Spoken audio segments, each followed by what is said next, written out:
Hello friends, welcome back once again. आज की class में टीबी के बारे में जानेंगे, अर्थात कि क्षय रोग के बारे में।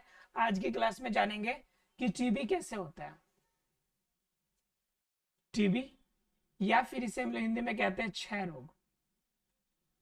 क्षय रोग, तो हमें जानना है कि क्षय रोग या जो टीबी है वो कैसे होता है। तो अगर बात करेंगे हम लोग क्षय रोग की, तो क्षय रोग वास्तव में किसके द्वारा होता है? तो आपका एक ट्यूबरकुलोसी नामक एक बैक्टीरिया होता है, बैक्टीरियम ट्यूबरकुलोसी। ध्यान जरा समझिएगा, दिख रहा है बड़ा? बैक्टीरियम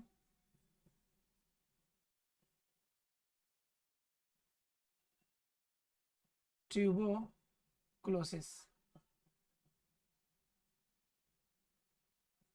इसके द्वारा क्या होता है? हमारा टीबी होता है, अर्थात कि क्षय रोग होता है। अब सोच रहा हूं कि टीबी या क्षय रोग का क्या मतलब। अब सीधी सी बात है कि क्षय क्षय का मतलब क्या होता है? हानि, यानी किसी चीज की जब हानि हो, क्षय हो, ऐसा रोग। तो ऐसा कौन सा कंडीशन है जो जो हानि होगी आपकी? क्या हानि हो सकती है?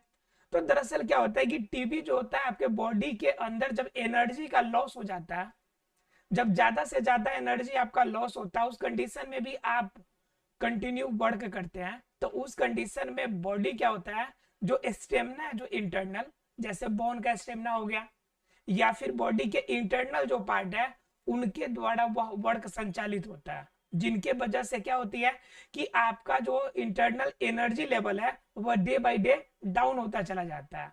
और जिस प्रॉब्लम में आपके शरीर का हिस्सा, शरीर की वीकनेस मतलब बढ़ती जाए, जिनसे आपका बॉडी और टूटता जाए, कमजोर और ज्यादा होते जाए, तो उस रोग को हम किस नाम से जानेंगे? टीबी के नाम से, जिसे हम लोग इंग्लिश में, हिंदी में कहते हैं क्षय रोग। क्या कहते हैं इसे? क्षय रोग। ये जनरली कहाँ पे हो सकता है? तो ये कहीं भी हो सकता है, जैसे फेफड़ा में हो गया, फेफड़ा में हो सकता है, हड्डी में हो सकता है, लसिका में हो सकता है, लसिका लसिका में हो सकता है आपका, ठीक है। या फिर अगर बात करें तो ब्लड में हो सकता है। तो इस तरह से आपका क्या है कि क्षय रोग कहीं भी हो सकता है, लेकिन ज्यादातर क्या होता है? फेफड़ा में होता है, ठीक है। होने के लिए आपका श्वास नली में भी हो सकता है। तो ये होने के लिए कहीं भी हो सकता है, लेकिन होने का मेन जो ज्यादातर होता है वो कहाँ होता है? लंग्स में होता है, अर्थात कि फेफड़े में होता है।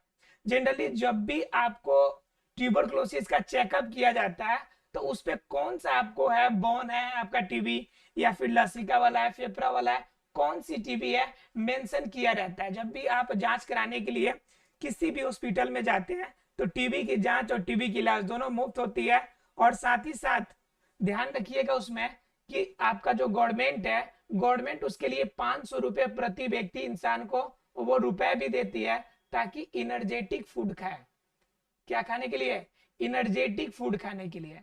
क्योंकि इनर्जेटिक फूड खाने का सेंस है कि बॉडी को एनर्जी मिलेगी, और बॉडी जब इंटरनली एनर्जी फुल होगा, तो उस कंडीशन में वह इन रोगों से जल्दी वह छुटकारा पा लेगा, ठीक है। और जनरली हम अगर बात करें इसकी दवा की, तो इसकी दवा होती है डॉट्स। कौन सी दवा है? डॉट्स। और इसी दवा की कंटिन्यू आपकी 6 मंथ तक का यह कोर्स होता है। मिनिमम कितने मंथ का कोर्स होता है? 6 मंथ्स का। उसके बाद अगर क्या होता है कि अगर वो रिपीटेशन हो जाए, तो फिर आपको अगले 6 मंथ या बीच में आप क्या करते हैं, दवा खाने के दौरान बीच में अगर दवा आपने छोड़ दिया, तो फिर नेक्स्ट 6 मंथ। इट मीन्स कि यह एक कंटिन्यूअस प्रोसीजर है कि 6 मंथ तक आप कंटिन्यू खाते हैं, तब जाके आपकी बीमारी कंप्लीटली सॉल्व होती है, राइट। तो ये तो इनकी इलाज के बारे में हम लोग चर्चा बाद में करेंगे। पहले हम लोग देख रहे थे कि श्वास नली, फेफड़ा, हड्डी, लसिका, इन सभी भागों में ये हो सकता है, ठीक है। अब होने के पीछे रीजन क्या है, और टीबी होने के बाद प्रॉब्लम क्या क्या होते हैं, लक्षण क्या क्या दिखाई पड़ते हैं, ठीक है। अब जरा लक्षण की चर्चा कर लेते हैं कि जब अगर होगा तो लक्षण क्या दिखाई पड़ेंगे। तो लक्षण की बात कर लेते हैं। तो लक्षण यही होगा मेन, कि आपको कमजोरी होगी, कमजोरी होगी, पहला नंबर बात। और जब कमजोरी होगी तो बॉडी में क्या होगा, ज्यादा पसीना आएगी, ज्यादा पसीना आएगी। और क्या, खांसी होगी, खांसी होगी। और जो बलगम निकलेगा उस बलगम के साथ ब्लड भी आ सकता है, बलगम ब्लड के साथ आएगा। शरीर की प्रतिरक्षा शक्ति कमजोर होगी।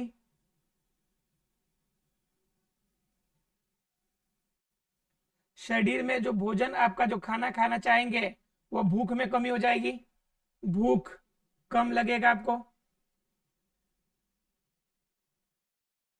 तो ये कुछ ऐसे चीजें हैं जिनकी वजह से आपको प्रॉब्लम हो सकती है। तो ये सारी प्रॉब्लम हो सकती है, ये सारे लक्षण आपको दिख सकते हैं जब आपको टीबी की प्रॉब्लम हो। अर्थात क्या, टीबी इन सभी प्रॉब्लम का द्योतक होती है। इस तरह की समस्याएं जब आपको दिखती है बार बार, और जनरली तो ऐसा कहा जाता है कि अगर खांसी की समस्या अगर 2 हफ्ते से ज्यादा हो, मतलब 14-15 दिन से अगर ज्यादा हो, तो तुरंत जाके डॉक्टर से चेकअप करा लीजिए आप।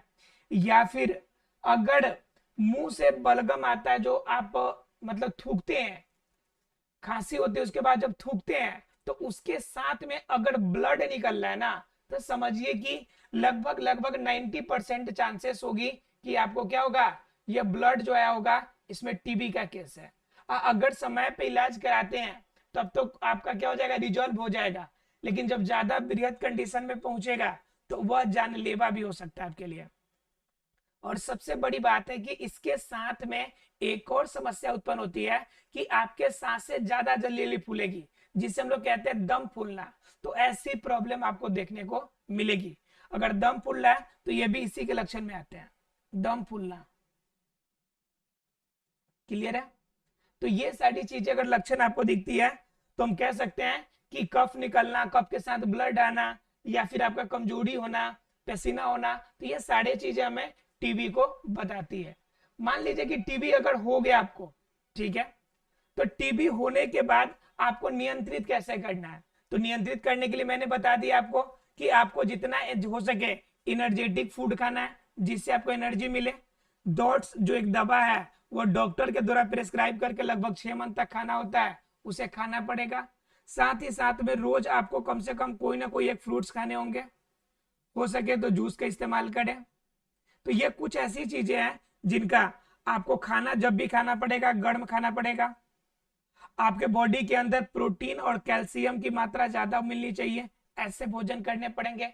अगर मांसाहारी हैं आप तो अंडे और मीट का सेवन थोड़ा ज्यादा करना पड़ेगा। अगर शाकाहारी है तो दूध का सेवन थोड़ा ज्यादा करना पड़ेगा। प्रोटीन अगर ले रहे हैं भोजन में तो प्रॉपर सही है, नहीं ले रहे हैं तो प्रोटीन एक्स का आप अलग से ले सकते हैं। तो यह बहुत सारी ऐसी चीजें हैं जो कि बॉडी को चाहिए होती है जब ये दवा चलती है, क्योंकि दवा जो होती है हार्ड होती है। जनरली आपके एज के अकॉर्डिंग क्या होते हैं, ये दवा दी जाती है। एक दवा जो होती है 4 दवाओं के कॉम्बिनेशन की बनी होती है। तो इन वजह से ये दवा ज्यादा हार्ड हो जाता है। तो इस कंडीशन में ये कब कंट्रोल होगा, जब बॉडी आपका पहले से बैलेंस होगा। अगर बॉडी बैलेंस आपका नहीं है तो उस कंडीशन में ये दवाएं जो होंगी और ज्यादा कमजोर करेंगी, और कमजोर की वजह से वीकनेस ज्यादा बढ़ेगी और इश्यू नए नए हो जाएंगे। तो ये तो थे आपको क्या, नियंत्रण करने के उपाय, कि आप नियंत्रित कैसे कर सकते हैं। ये नियंत्रण है। बात आती है किसकी, तो रोकथाम की। कि मान लीजिए कि ट्यूबरकुलोसिस होता है, अगर मान लीजिए 6 रोग होता है, तब उसकी हो ही नहीं, ऐसा क्या कर सकते हैं कि हम इसे रोकथाम कर सकते हैं, इसे रोक सकते हैं, होने से पहले ही रोक ले हम लोग इसे। तो रोकने में पहला आता है कि जो हम खांसते हैं तो खांसने के समय मुंह को ढक के रखें, खांसने के समय मुंह ढक के रखें, पहला बात। दूसरा बात यह है कि अगर किसी को प्रॉब्लम है बगल वाले को, तो आप अपने मुंह पे क्या कर लीजिए, मास्क का इस्तेमाल कीजिए, मास्क का प्रयोग करें। ठीक है, जिनको अगर प्रॉब्लम हो तो कोशिश करें कि वह कफ इधर उधर ना फेंके, नहीं तो उनके कांटेक्ट में आने वाले सबको होगा। कफ इधर उधर ना फेंके। उसके बाद जो संक्रमित रोगी है, संक्रमित रोगी से बच्चों को दूर रखें, संक्रमित रोगी से बच्चों को दूर रखें। अगर घर में किसी एक को हो जाए तो बाकी सभी को भी प्रिकॉशन डोज जरूर खिलाएं।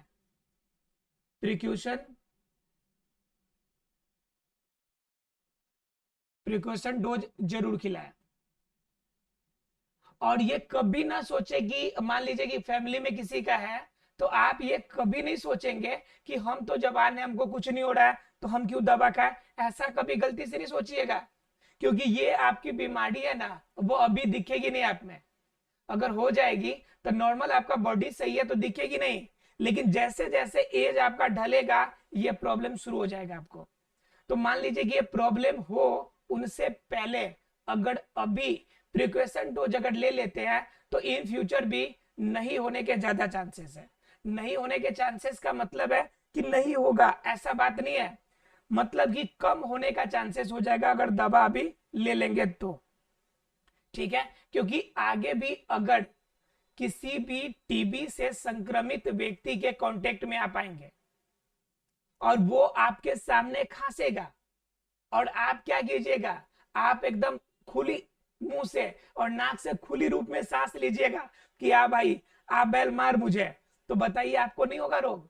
बिल्कुल होगा आपको। उस कंडीशन में आज ही नहीं हमेशा आपको ऐसे रोगों से, ऐसे संक्रमित रोगों से बच के रहना चाहिए। ठीक है, उसके बाद आपको क्या करना चाहिए कि खान पान पे प्रॉपर ध्यान देना चाहिए। आपको भोजन जो है वो प्रॉपर करना चाहिए अगर बचना है तो। खान पान अर्थात कि भोजन जो है हमारा कैसा होना चाहिए, संतुलित होना चाहिए, जिसमें बॉडी का जितना भी लेवल चाहिए। अब जिस लेवल से हम जिस लेवल से काम कर रहे हैं उसके अकॉर्डिंग, जैसे मान लीजिए कोई हार्ड वर्किंग लेबर है, हार्ड वर्किंग लेबर है कोई, तो हार्ड वर्किंग लेबर का जो एनर्जी होगा उसमें क्या होगा, उसमें कार्ब्स ज्यादा चाहिए यानी कार्बोहाइड्रेट ज्यादा चाहिए, उनमें प्रोटीन ज्यादा चाहिए, प्रोटीन ज्यादा चाहिए।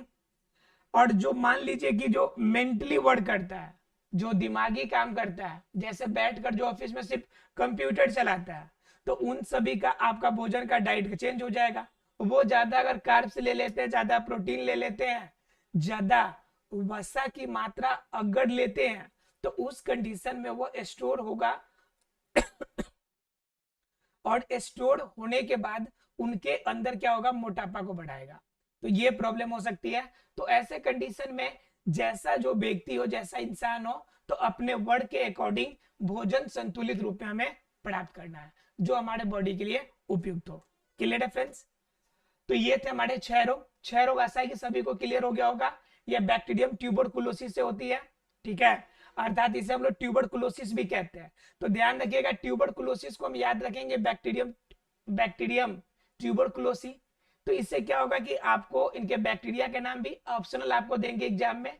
अगर आपका क्वेश्चन होगा 4 ऑप्शन वाले तो इजीली आप उसे टिक आउट कर सकते हैं।